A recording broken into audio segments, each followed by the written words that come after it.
I wasn't, I promise. And I'm filming myself so that I can look at this and actually see how I did. And I figured that's just fair because I'm asking you to film yourselves, and so it would make sense that Cool. I would do it myself. Okay? All right. Get a couple deep breaths. You got it. It's amazing how nervous. I've been doing this for years. But yeah.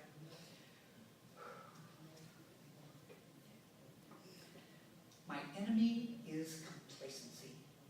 I hate it in myself, and I hate it in general. I feel like if you go to see a work of theater and it just reinforces all of your pre-existing beliefs, and you get exactly what you're expecting, I don't think that's so good for people. This is a quote that young Jean Lee said in a 2010 interview with Alexis Clementis of Elle magazine. And the reason I like this quote to start with, because I think it really gets to the heart of who young Jean Lee is as a person and as an artist. So my goal today is to tell you a little bit of information about young Jean Lee in the hopes that you will better understand and appreciate her as a playwright and an artist. To prepare for the speech, I of course read the play again, and then I did quite a bit of online research. I worked with the idea of thinking about interviews and collecting interviews that she did, and then I also looked for articles about her and the plays that she wrote, and then I spent quite a bit of time on young Jean Lee's website that she created for her company. And that's a really helpful website because it has interesting links and connections to other kinds of things and lots of interesting visual information. So, today I have 3 main points for you. I'd like to talk a little bit about young Jean Lee's career and some background information about her. We want to talk a little bit about her writing process, and then as well to talk a little bit about her writing philosophy. Now, I think when starting, it's always helpful to know a little bit of background information. So my first main point is her life and career. And for this, I want to think about 3 main things. I'm going to give you some just general background information. I want to think about some of her self-perception that she had of herself growing up, because I think that can be a useful thing. And then spend just a moment thinking about how she decided to become a playwright, because I think that's really, really interesting. So a lot of people have written about young Jean Lee, and several people have written biographical essays as part of the articles they wrote. 2 that I found particularly interesting was one by Hilton Halls in the New Yorker in 2013, and then one by Adrienne Boris in an article that she did for the Soho Repertory Theater website in 2012. And so from those articles, I found this kind of information. First of all, that she was born in South Korea in 1974, and that when she was 2 years old, she and her parents moved to the United States and settled in Pullman, Washington, which is a small town in eastern Washington. And one of the reasons that they moved was that her father was starting a degree to become a chemical engineer. In high school, one of the things that young Jean Lee found herself really interested in was Shakespeare in her English classes. And so that interest built, and so when she decided to go to college, she went to the University of California at Berkeley, and her major was English with a focus in with Shakespeare. After she completed that degree, she made the decision that she was going to go straight on for a PhD and get that PhD in English literature focusing on Shakespeare studies. I thought that general information would be helpful because it identifies her status as an immigrant and a new American, and then also thinks about the way that she began to get into theater, which was actually through literature studies and a strong interest in Shakespeare. So, having known that, I thought it would also be helpful to know a little bit about her self-perception growing up. And in this really good interview that she did with Jerry Visco for Interview magazine in 2013, she commented about this. She said, "I feel like I've always been a weirdo. I always grew up with this sense of being a total outsider. Through most of high school, I was this complete non-entity. I wasn't good at school, I wasn't good at anything. though I would read all the time, and I had this rich inner life. Now, ultimately, she made the decision that she didn't want to be stuck in Eastern Washington, and so she studied really hard. She got in and applied to University of California. She got accepted, and actually she ended up becoming one of the top people in her class. I thought that this kind of basic information was helpful because it gives you an idea how she viewed herself. She kind of as an outsider. She viewed herself as having really low self-esteem, and also to challenge herself that she wanted to become something more. You know, she has ambitions and she had goals. She tells a lot of really interesting stories about how she became a playwright. And so,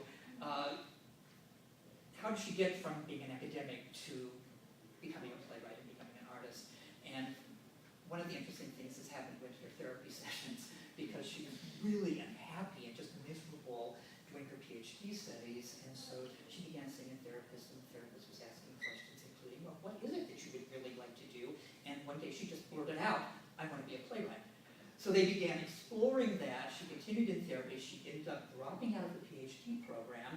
She moved to New York. She made some contacts. She got some interesting internships, and she began actually studying playwriting with a playwright by the name of Matt Wellman. Now, you might imagine that this didn't necessarily go so well right off the bat because she really didn't have any experience in this, and she really didn't know what she was doing. So one of the anecdotes she tells was in a 2014 interview with Eliza Bent for American Theater magazine. She contacted her professor and said, I don't know if I can be a playwright. Everything I write is so bad. I think I just can't do it. And he said, well, if you're such a bad writer, then let's just see how bad you can be. If you write the worst play you can possibly write, and it's bad enough, then you'll get a good grade. And you won't flunk out of our program. And that opened everything up. When she didn't have to think about what she loved to write, then suddenly she thought about what she hated to write, and it just opened doors, and she went from there. I love that story because it really does communicate a lot about her personality, but also this kind of backwards, unorthodox route that she went in terms of becoming a playwright. And once she's on that path, she really never looked back. And from that point on, she formed her own theater company. She formed her own rock band. She worked off-Broadway and won several Obie Awards. She's traveled all across the country and internationally presenting her plays, and she's won a number of prestigious awards and fellowships and grants. So, knowing a little bit about her background, let's move on and think about Yang Jin Lee's writing process. And for this, I want to talk about three things: her idea of collaboration, her work with social media, and what I call her comfort zone challenges. Yang Jin Lee has always been a collaborator. And Deborah Vankin explained in a 2015 Los Angeles Times article that working like a cultural anthropologist, Lee starts with a question that she wants to explore. She then gathers an ensemble of performers she wants to work with, conducts interviews with them for ideas, and then, in some cases, she even does improv exercises with the actors. Yang Jin Lee described herself in this kind of collaborative process in this way. Basically, I'm like a vampire, and I suck out everyone's genius, then mush it together, and that's my job. I love that quote. But it gives you an idea into kind of her unique way of collaborating with artists and creating plays. One of the other things that she does is work with social media in interesting ways. And in Eliza Bent, in the article that she did for American Theater magazine in 2014, she noted these things. Lee often poses questions to her followers on Facebook. And that results in a kind of crowdsourcing dramaturgy, a kind of idea avalanche, okay, where she gets lots of replies and then she can use those in her collaborative process. And then in that same article, Lee herself discussed how she uses social media for reader feedback. She says, I'm in front of my computer all the time writing, and every now and then a question comes up and my collaborators aren't there, and I need some kind of instant response. So, I'll ask, who can read this by the end of the day today? And she'll have 6 people read it, email her feedback. It's hugely helpful as an immediate resource. I love this idea because it furthers this idea of collaboration, but it opens it to these interesting social media aspects and her wanting to get opinions and feedbacks and how she can structure play. The last thing with regard to writing process I want to mention was this idea of what I'm calling her comfort zone challenges. And in this 2010 interview she did with Alexis Clemens for the Elle magazine, she described her method as this. You pick a really hard thing to do and then see if you can pull it off. And it's kind of a crazy way of working because my reach always exceeds my grasp, and then it's really difficult to make it happen. Love this idea. She talked about it also in a slightly different way with Kayum Park for CultureBot, and she said, I asked myself, what's something that I'd be really uncomfortable doing? And she uses that as a starter. So all of these sorts of things are ways that I think are really helpful with regards to thinking about just how she gets her ideas started and as part of her writing process. Okay, so done a little bit with the writing process. Let's move on and spend just a little time thinking about Imogen Lee's writing philosophy. And once again here, I'm looking at 3 different things.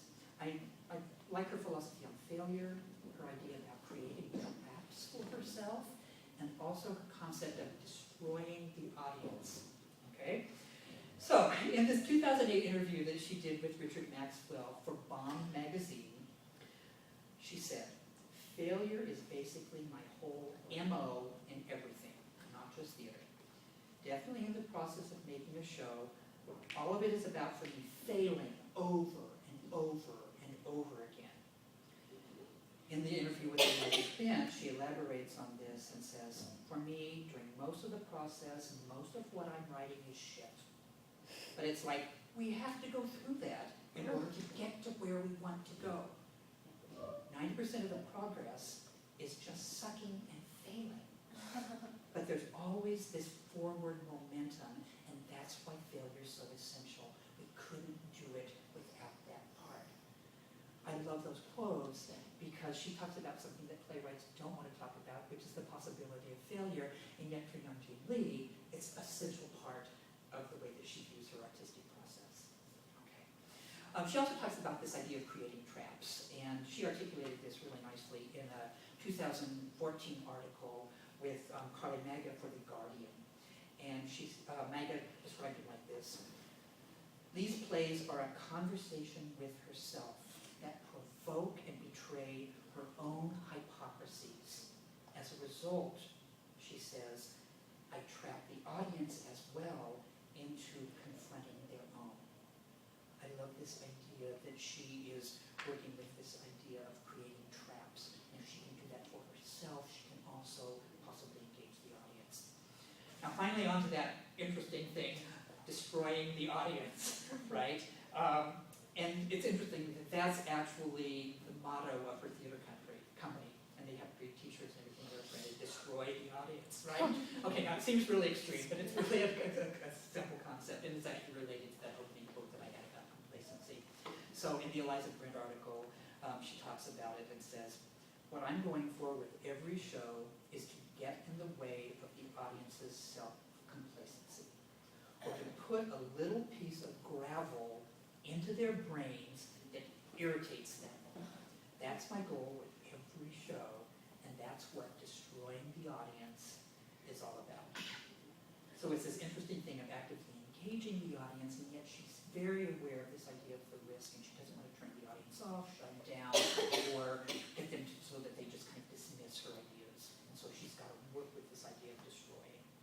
So these 3 philosophical statements give you just a little bit of an idea about the way that she approaches and some of the goals and aims that she has as she does her writing.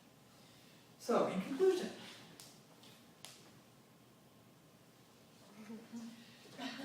my goal for you today was to present some information about Imogen Lee. And in doing so, what I've tried to do is cover 3 main points: a little bit of background information about her life and her career, to talk a little bit about her writing process, and then also to talk a little bit about her writing philosophies. And so, at the the takeaway things for this that I'd like you to remember are her interesting, unorthodox journey from getting to become a playwright. And then as well, that interest that she has in collaboration on a lot of different aspects. And then finally, to think about the way that she challenges herself and her audiences to engage with the themes. So, as a final quote, I'd like to leave you with this. It's what young Jean Lee said about finally finding her life's goal. It was like falling in love. When I found the place where I belonged, I just threw myself